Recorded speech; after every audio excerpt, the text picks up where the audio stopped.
Okay, I'll just show you how to stream audio or music from your mobile through the Bluetooth audio system in this 2021 Nissan Micra. So first of all, we go to music, find a track we want, and it ain't that one, that's for sure. So we'll go on there, click.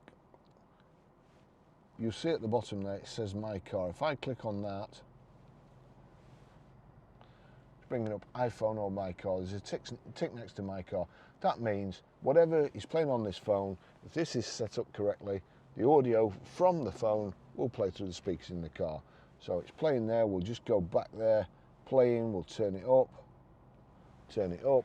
Over here, menu, phone, fast forward, reverse, audio. Click on audio. That's it. I'm just going to turn that down, but just show you.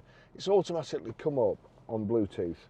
But if it doesn't, you click on the source button and you can see there, say you've got something in auxiliary down here, or USB, that's there and there.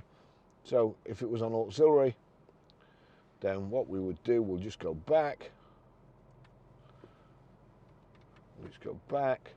We click on audio. This is playing. We go to Bluetooth. And there we go. That's it playing. So that's how you do it. Thanks for watching.